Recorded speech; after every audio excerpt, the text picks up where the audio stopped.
Hey there, Capricorn. Welcome to a love tarot card reading where we are going to be talking about every single week in the month of May. I'm making this video in the month of April, so you'll get a sneak peek at what's happening in the month of May, where we look at the first week, which is going to be the 1st of May to the 7th of May. Then we have a card for the 7th of May onwards to the 15th of the month. We have the 15th of the month onwards to the 21st of the month of May, and the 21st of May onwards to the end of the month. I'm going to dissect this reading up for those of you who are in relationships. I'm also going to talk to you guys who are out of relationships or broken up. I'm definitely going to talk to you guys also for those of you who are in a friend zone or a situationship dynamic. And then for those of you who don't have your eye on anyone in particular, I will definitely get into your reading as well and kind of divide things up here. Right off the bat, though, I'm going to say there is a kind of isolating feeling coming out from your reading, but very truthful conversations that can come up from your readings as well, or from your weeks. When I mean isolating, this is what I mean. First, we have a card known as the High Priestess. And the High Priestess, she sees the truth of the matter, but she's often depicted on her own. By the way, for anybody interested, this deck is called the Dark Fantasy Tarot deck. It is based off of the traditional Rider-Waite-Smith deck, so the depiction of the High Priestess is very similar to the traditional Rider-Waite-Smith understanding. It is a woman on their own. Usually the priestess in mythology or in antiquity was sitting behind the scenes, right? People didn't really have access to this person, so it can bring a very solitary feeling. But it also, in the upright position, gives a lot of power to truth. In Arthur Edward Waite's perspective, I think something that's really interesting about the High Priestess is he connects it to a tradition that goes back 1,000 years, where this tradition had this idea that the Roman Catholic Church, which would be represented in the Pope's card, could be taken down by the true church, which was represented by the High Priestess. He was referring to, when he spoke about this story, the man who created that deck, when he spoke about these stories from 1,000 years ago about these two churches, it came from this story that was connected to a group of people called the Albigensians. These people did not like the Roman Catholic Church because they held on to the hatred of how the Roman Catholic Church, the Roman Empire ultimately backing it, had persecuted and slaughtered the cities of their people. So they were hoping for the downfall, right? And the High Priestess, when it's in the upright position, takes those church image concepts or depictions of people in power and crumbles down the power that was built on what's called a house of a card of lies. And the High Priestess is here in the upright position. So I do think that what you'll see is, if you're in a relationship, if there was any areas of your relationship that felt like you were living behind these rule sets, like the church has rules, right? They call it dogma, dogmatic rules, institutionalized rules, like law and order, right? If your relationship dips too far into that area where you or your partner were very dogmatic and everything had to fit into this nice little box, my way or the highway, in the first week of the month, those rules of my way and the highway will start to come down a little bit. The universe will take somebody's idea of what love is and take it from being this rule thing, all about rules and no room for freedom of expression and letting the moments go with the flow. If someone acts like that, then it's in that week where you might find truth being revealed in a way that tears down at this person's idea of what relationships are. And relationships are certainly not built on dogmatic rule systems. Relationships and the ideas of how relationships are built is challenged all the time.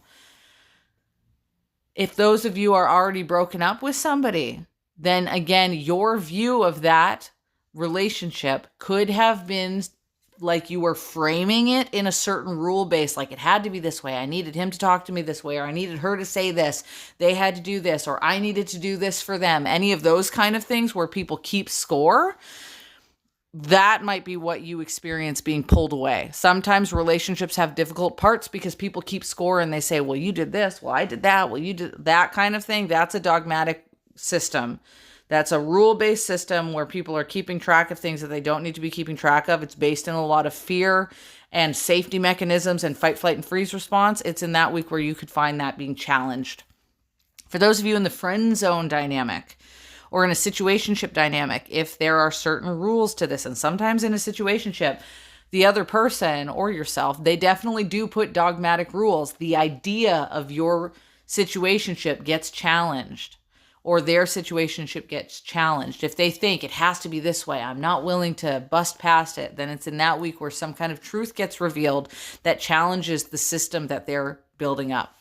And for those of you who have nobody in particular in mind, you're not in a relationship, then beginning that first week, the 1st of May to the 7th of the month of May, if you have a rule system about how you want to live in relationships, you might find that things start to get challenged at that point as well.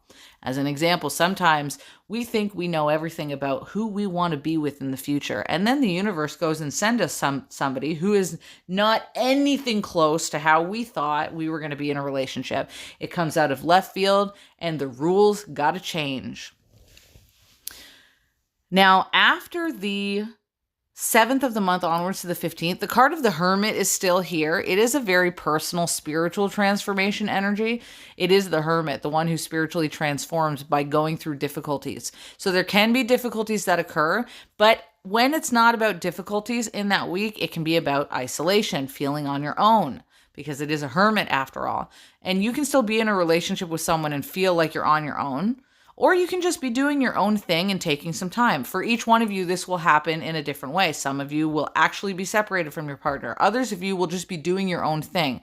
But what I do like about the Hermit in the upright position is it also talks about breaking out of social order, which is exactly what we see with the High Priestess card. So your theme in the month of May is more like finding out what you need to do instead of what other people tell you to do.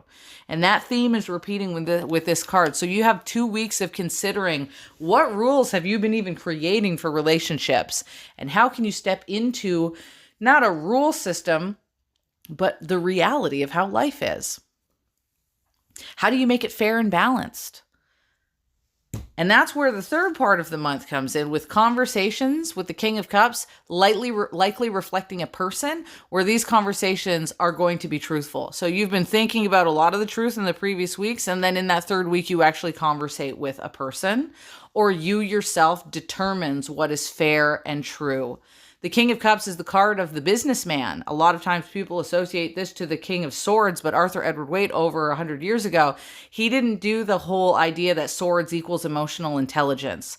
The most famous deck, in fact, took the swords a lot of the time and saved that for military aspects of strife. It's the King of Cups who's the one who's connected to business and transactions, which requires a person to be fair when they are dealing with things. So fairness is the name of the game at this point. And if it's not a discussion between you and a partner, then it's fairness that you establish within yourself.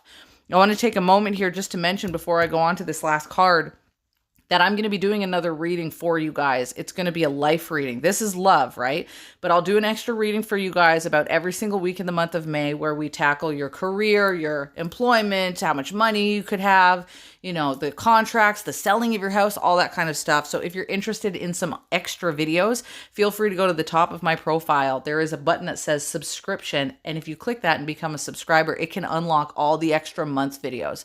By the way, your April videos, the free ones and the subscriber ones, are already uploaded. Just scroll down my TikTok and you'll be able to find the April readings. And these readings for subscribers only, they also go on my Patreon, by the way. If you aren't interested in signing up on TikTok and you're more of a Patreon person, feel free to check out Patreon, because the extra videos are over there as well. All right, now the Five of Swords is the last card after the 21st of the month. And the Five of Swords is difficulty. So there will be a result of difficulty in a relationship.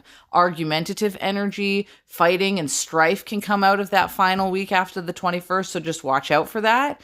And if you are not with somebody in particular, it could be difficulties within yourself where you are self-reflecting a lot on previous situations of difficulty. Again, remember I said Arthur Edward Waite looked at swords not as things about the mind, but as things that pierce you. The most famous tarot deck in existence made by that man, he understood that a sword is something you fight with. And in this case, the Five of Swords represents that fight with other people or fighting within yourself. So there could be a little bit of back and forth dynamics you experience in the final quarter of the month. It won't last forever, I'm sure, but I'm not doing a reading for the month of June right now until later on in the next month. We'll get to that. I'll talk to you guys later. Thank you very much, and ciao for now.